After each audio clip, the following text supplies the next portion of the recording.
honor of introducing our salutatorian, Elizabeth Makowski.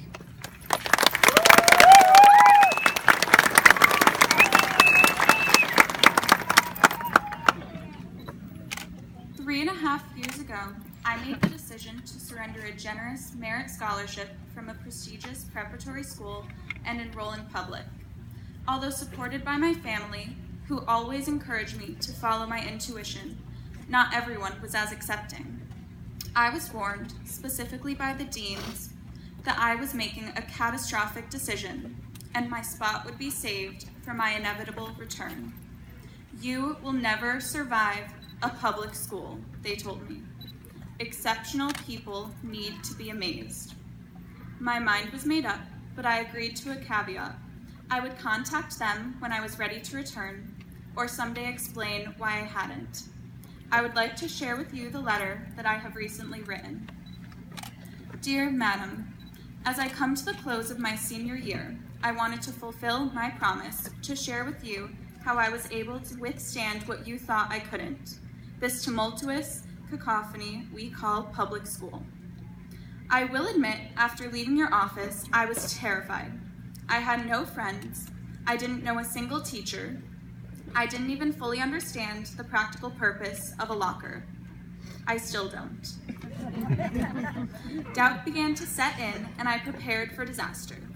You can imagine my surprise then, when late that night, in the midst of my panic, I received a text from a number I didn't recognize. She said her name was Sophia Eschman, and she'd heard through a friend that I was transferring. She offered to wait for me at the bottom of the stairs to keep me from having to walk into lunch alone. That, madam, was the first of many times I would be amazed. Since you'd warned me about these people, I prepared myself in case it was a trick. But the next day, Sophia was there, just like she said she'd be, and she's been there ever since.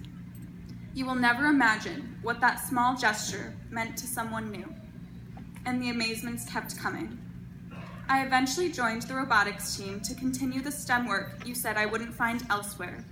I witnessed my team, successful because of the collaboration between programmers, builders, operators, and dedicated community mentors, advance to the position of 9th in the world in St. Louis. If that isn't impressive enough, last year, running back Zach Morrow rushed 2,000 yards in a single football season. Honestly, once someone explained to me what rushing was, I was astounded. The exceptional acts didn't end there.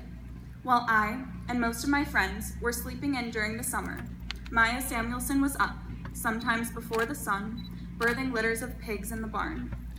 I have seen exceptional on every scale, from Lainey and Molly's National Art Awards to the effect that Natalie's friendliness can have on a distressing day, and the comfort of knowing that hidden in the busy halls were enlightened people like Raphael, who would happily loan you his annotated copy of a beloved book, instigating a love of philosophy right when you just so happen to need it, has been amazing. But the most exceptional acts of my high school career came from 5 teachers who carried me through a year I was told I would never finish following a car accident.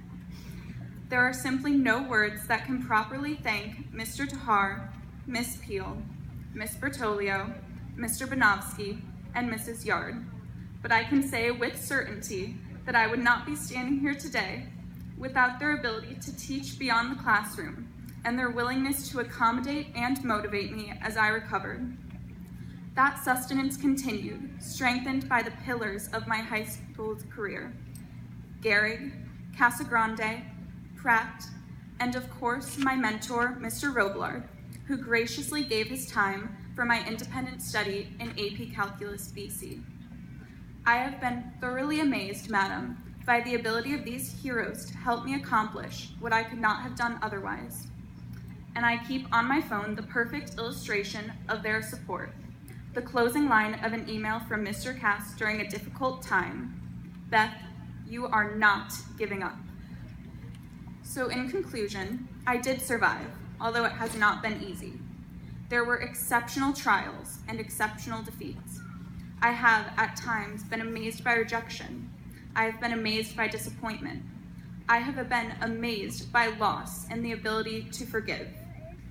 But I have been raised to know that in those moments, a character was growing. I hope you see, madam, that there has been much to amaze me.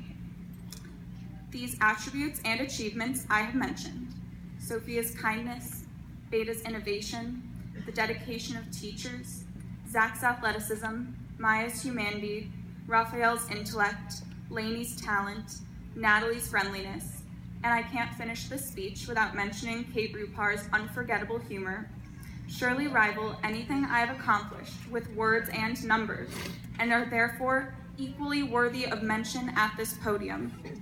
This cacophony has influenced my future, pushing me towards Cornell, a school which celebrates giftedness in all areas rather than simply traditional academics. So I think we can agree, Madam Dean, that my decision to conquer the uncertainty of public school was the right one for me. It brought me to realize that being exceptional also means allowing ourselves to celebrate the contribution of others. Sincerely yours, Beth Mykowski, a girl amazed.